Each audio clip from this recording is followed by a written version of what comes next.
Nana, my analysis, no. Very interesting. Bijira here na bibia ba metrim ne na wo ka no.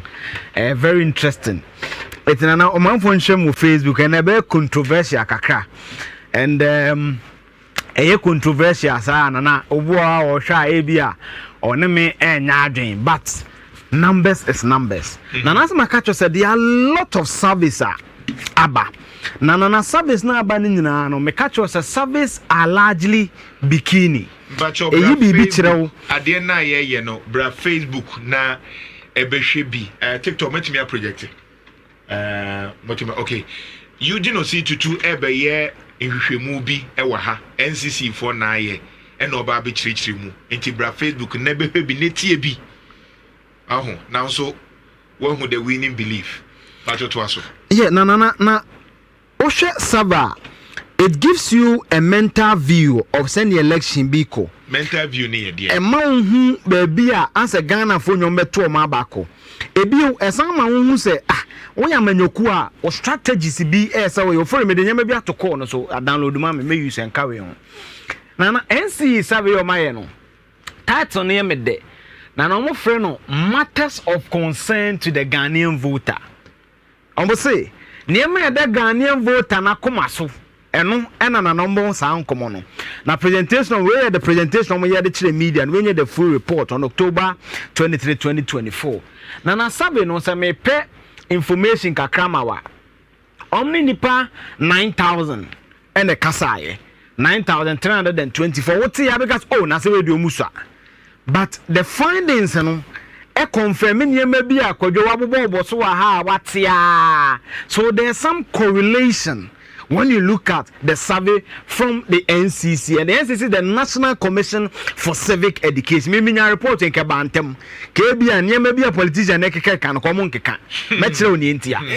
Na survey no mu use survey tools we na fire ho science ma skepe ni nyina nko findings no largely mean age omomnyom kaze ka mean age na so omomnyom kasa na 9,324. It's first of all NCC for woma yes ahwehwemu. Yes. Ejina ekwan Ghana for say omo de beto aba ye hia wo okay na no omo kasa no average age no aye 41 years na say mostly no 41 years de wato aba ba ko mienu miensa bi da ebio na ma ene doso omo no mare aware so 58.6 na say aware for ka ho na na very important. There's a high propensity of Oma with your school fees or ton Caribbean or Faka into almost the economy and more. So this is basically the dynamics of former near also school. Nanati 84.7% had some form of formal education. Oma school kakra. 1 in 3 had middle school JHS a level education. Now say at least Oma one can almost me trucking kind almost yase. Your structural rigidity's economy na and almost yase.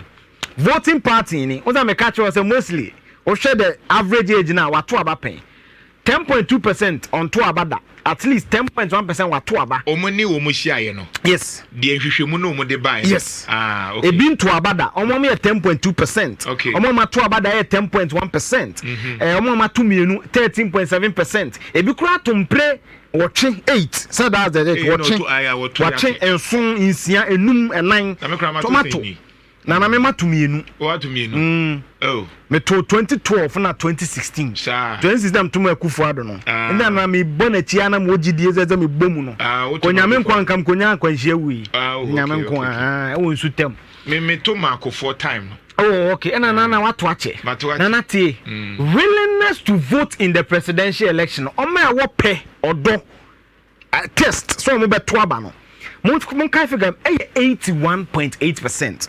Now so mo kasa no which is a representation of Ghana no. Omo say beto aba no uni pattern 8 so mo beto. That's right.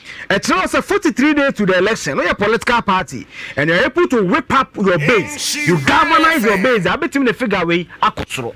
Na na tiare you say more common among females and younger voters. Please, can you project it well? Yes. Projecting the figures. No, not about you, Oma. The team should project it well. Okay. Data ni. No, not willing to vote, no. 8.7%. Undecided. Kodotie, what's the data is nuance. Undecided 9.5. undecided and in the last 43 year for 9.5 and 81.8 no. Okay, can almost 92%. Yes, so it means that there's interest to vote. So how will you let the person have the interest of Akoto? Your policies, your campaign. It's not Richard that you are going to a platform. Okay, so Bamia tax import to the document to be a NPP na bit matro. A bit rich. Yeah, I get it. So that's it. Now I am Koso. I have no check a car. Maybe I was the Baba Saturday.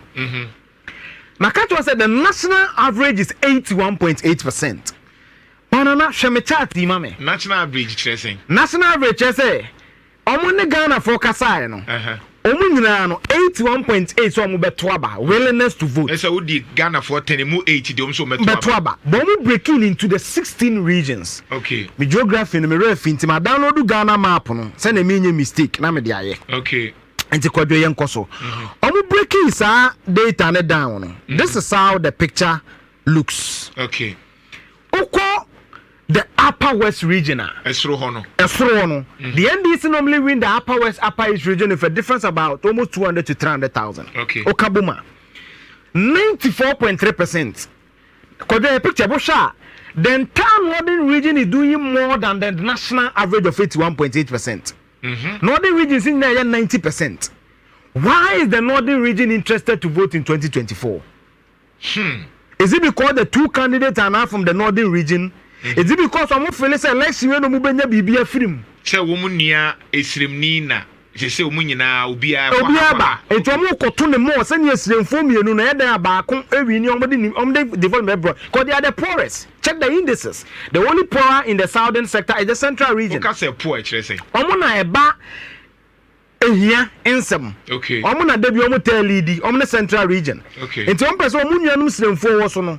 And I'm saying that pardon me, yeah, next analysis ethnicity and religion bebem. Tinya say yeah tribalism facha me that analysis. So I understand. And na nyo kan you know, the data support it. Oko northeast region baby Dr. Mahmoud Bamia free na 97.2% from Betwaba, almost 10. Dentia. Ye krom ni na aba so metopa. Yes. Though they are a small region, I'm so beto. NPP difference they about 4,000 in 2020. We mean they cover 25-30,000. Because the Kufuor increased Eastern regional vote in 2016. The chance say where a candidate comes from has a bearing on the percentage of the winning. Okay, young Koso. Nana, share the Savannah region, Dr.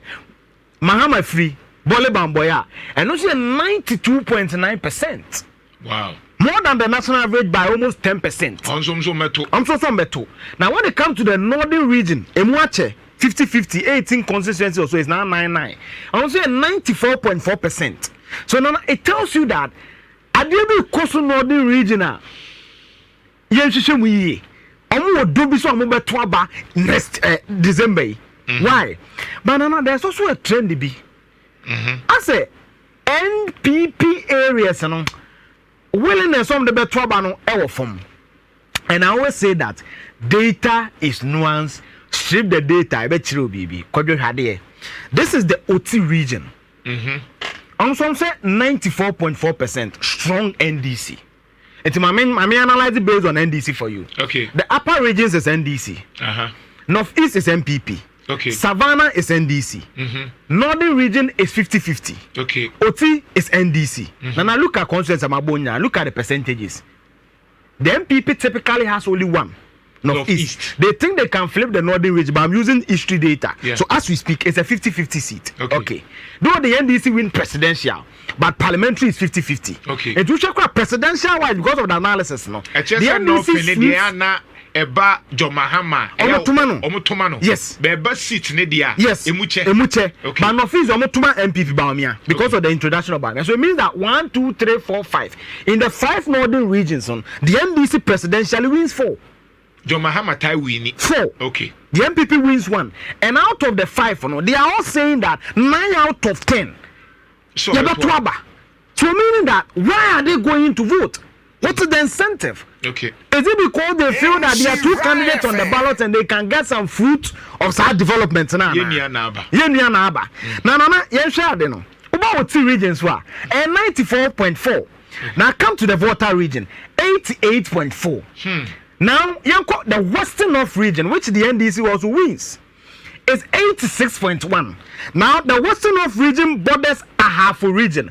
Ahafo is likely NPP. Bechem, Tano South, Tano North, Yamfo, those enclaves is NPP. 83.9. Now, let me isolate the NPP areas for this is Bono region. Nana Bono NPP winning, Sunyane, Brekum, Doma West, Doma Central, Doma East. Nana number no 78.7. Yanko Bunu East, MPP winning Atebubu, Amantin, Bunu Pru East, Pru West, Sini East, Sene West, Yeji, settler communities, because the NDC normally wins in these settler communities. 86.8%. Maybe MPP winning as a percentage no from Kaka. Yes, when it comes to the Ashanti region, mediano better analysis, funded analysis on it, 81.2%. Right. Now come to my home region of the Eastern region, 76.4%. Hey. So it means that and another survey only in September. Survey, you know, and only in September. Right. So it means that it's likely say as the MPP regions will win, you know, the appetite to vote to no ever form. Okay. Now, pick the central region. Appetite near bro for Odo. Now, man for person the Kotwaba no. And in Kenya, no person the Kotwaba never form. No, share what and I meet the Okana. So far, we share baby apart from North, no. O share baby NDC for peso motuna. I was but o share baby MPP tie winning now. From there's a reason in the data. May the better okodion bema later. Me say be excited. Now look at the data carry. Bra Facebook never heavy. Na neti de ye ka ho asem no. Why? Now kodo o share data carry na is 70.8. As a yakwe say the more you come south no. Adiene sote. It's also because a greater urbanization on management anytime crime battle. Kofodia the same, Kumasi the same. Nana had a central region Cape Coast the same 78.6 central. Nana had Takrade 80.1. It's actually most of the economically viable cities, you know. The willingness to vote is not there. Maybe Osha Ebia, you ever say I can kindly suku anymore. Yes, it's not there. Because Century also is not developed. Marco Western of severally, a Lu Chrome 219 it's not as close to Takrade. So why is it that the more urbanized the location is, amount for someone Kotwaba? Another example is Sunyane. Bono 78.7%. So the MPP areas, there's a certain disaffection as a lethargy. Sayang Kotwaba. So based on their work Facebook, we are live on TikTok also. Inshra 104.5. Eugene will say to our fact checker. Election fever kukrumuti power ne yasha ase no. De all ye no NCC documenta. Oma kwa ye abechre Ghana for ekwan befa so ato aba any regions no. Omo meto aba se no be se to aba ebekọ nanim ebekọ nachi.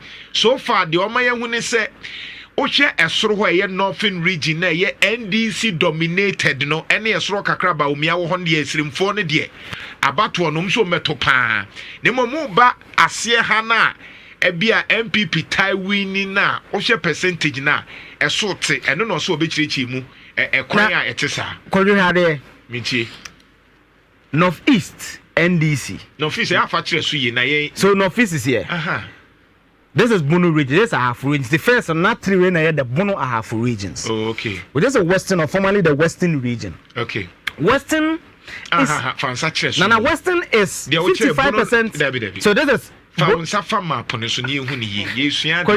Bono East region. I know you're pink, you know. Pink, you know. Okay. Where Ahafo region. Ana ya yamfo those enclaves. 83.94. Yes. Ana ha Sunyane Doma Brekum Wenchi those enclaves. Okay. Nana, Western region is about 55% MPP. Western. Because the NDC normally wins the Menfi areas. The MPP wins second D, Takrade, Omu winning Esikado Keten, NDC winning Elembele, Shama, those constituencies. Right. So it's 55% MPP. Right. And also 80.1%. So Nana, this chart tells us something. That in the MPP dominated regions, willingness, sack, a man for I think come from the Kotwaba December or from. But the NDC, na me ma one fact. Maybe Ashanti region, my fact and why. There's a certain trend. I always say that when you strip data is interesting. omu we no mu busa ade bi say confidence in EC nana hade me tizi oketwa bi wa confidence in EC no region bia ni wa gidi e wo EC mu je mensa EC nim no region bia ni wa o ma EC 60%. Makacho say EC social barometer server they are reducing in trust. Confirm share that new moon. And new moon this data also support it. Nana hade the 6 regions are Emma is the lowest mark no. Hebebi omufri. Oti, Bono, Greater Accra, Upper West, Northern, Savannah, Upper East Volta. O de remember them be aka ho. Na yefa de data interesting kwajo. O share the train na my east more numbers na North East NPP, Eastern NPP, Ashanti NPP. So doesn't mean say bia NDC ka say east ni be so boy kro no. East ni nya nyema bi yie no. It is exciting the base and you back to more. Because one be two maybe. It's possible. Okay. Why not? Because Nana voter NDC they gave the lowest 26%. That's what voter original just about 3 out of 10 the trusted Jemensa EC. You know. Okay. Upper East NDC 28.5%, just about 3 now. So what it means Savannah, is that baby omususu say omuntrasi EC no. Ombeto ba asa ko gina ho to make sure say abanye wiem. Intelligent. Because you always can't say and come tell the animal. That's analysis. So it tells you that the NPP, Nana, they are not just losing, or they are not losing grounds in their home regions. So, as a dobiniho, a dear Biajao, Confon that any sa a donna. Yes, and Nana, a man for missing way and chair, you're 2020 in September. Okay. The survey was done in September. Right. So, the mistrust in the east, no, therefore, someone Kotwaba. But in terms of the Ashanti region, it's because of this. Or some Yakwabe and Yakano. Okay. May Ashanti region analysis, Yama, why the NPP, Nana, that's why Kenya are confident will be in election. I am on for be bidding but it's my analysis. Nana Yanko board, no so. I offer me my graph will be Ghana map will be, I think it's a GH1 graph, famame. Just for Tosoka Kramame, do it side by side. Right. Yakasa Ashanti region be voting 81.2%. Right. I'm just doing a rough analysis of the NCA data. Yeah. Why the NPP is confident of winning the election. Right. Nana 81.2%. Russia provisional register bar. Ashanti region provisional register no. Aye 3,295,274. Right. Okay. Typically. The Ashanti region always votes higher than the national average anyway. Yeah. But we no memfa being count. NCC say willingness na saying 81.2%. Yeah. 81.2% divided by 100 of these registered voters. Because you amount 2,676,678. Kodo abebia your rejected ballot. Ebi beto ase na ma me bi ani nya ebi ni voter education or form ne ade obese ballot na ne ade. Okay. That's there. And only a 53.533.56%. It will be possible rejected by no me any 2%. Because when you look at our national average, 2% of spoiled ballots and rejected ballots there, it makes sense. So let's use 2%. It's only a 53,533. Tifri 2.6 million. Kojo oba benya figure way. Obenya 2,623,144. So that is it. And to what Omasan we between 7. Timikasa 763 what you say ya man no. So that's that. Now the NPP since 2000 Kofo always get 70% in Ashanti region. When actually 70%. Sameboa 2020 Kromunya 74.14%. Yeah. The NDC at 26.08%. In 2016 the NDC at 23.03%. Banana I'm maintaining NPP at 70%. All right. 70%. I'm maintaining NPP at 70%. Omunya 1,836,201. Right. Okay. The NDC maybe omu ko no chaya 27%. Because why? Kwame Bediakun Ashanti region. Alan Kwadwo Chinamati Ashanti region. So for Chirabosu Ashanti region. Ombenyabi. Remember 3%. And this is 27%. And that's 708,248. Yeah. The 3% for Omama Bubo Mudino. 3% and that's 78,694. Yeah. Kwadwo Utiwe Freeman. The NPP still maintain their 1.1 million advantage just as 2020 just at 2016. So what is it telling you? This region is where NDC must do a lot of work. It's Saturday analysis we make at also on parliamentary candidates and Jumano. This data also affirms it. Now, my another data before we end this. On said 2020 NCC yebi. No mu yebi no. Niama 19 being crofo boss. This year so na crofo bo niama 19 be so. Ofori yame documents ready. Global info analysis kwadwo hade. Out of the 19 issues no. Ghana for say no na don makoma so. No me make sure say presidential candidate a oba no obeye ho adwuma no. 1, education, employment, adwuma, ayaresasem, health, roads, economy. Kodwo yenyina hanum say. Aba we so ekwalanche ne manifesto wo you know, takrade no. O se niam 14 bi no mo ye sabe, no mo ye no 3 etoso no. Eye roads, jobs, anom se den living conditions which can fall under economy. So the NPP's own research confirms this. Now, offer Mami Global Info Analytics. Now, Global Info Analytics Musa Dankwa Numa Ghana for so made national. Yes, 19, but numne decline in ye. Addition. Yes. Ejuma. Yes. Apomodin. Yes. Equine. Yes. Amemu. Okay. Now, could be interesting. Isn't them cast data on pay data and tawasi. NPP now research or ye no near train or bobo no. Or say cost of living, say economy. Or say roads wa, and also jobs and employment. Yeah. Global Info Analytics and so then research about top 5 near then economy, jobs, education, roads, healthcare. And to say I say Musa Dankwa research na NCC dia brain no. Enyina hwa instead from because we don't do it in windows, we give you data, we bombard you with the data. Now you afraid be human development index. Ofori de beto so am. Nana wenya Ghana nkwana UNDP na Yeah. UN adwumakuo ba bia na Kofi Anan biribi no agina omo na omo na Ghana Statistical Service na omo kan de omo say issues of concern. They hear Ghana. They hear Ghana for no. Sa nyama for no mo boss no. Na hwe den infrastructure. Anyhow. Yeah. Say Musa Dankwa den ne wom. Yeah. Education anyhow.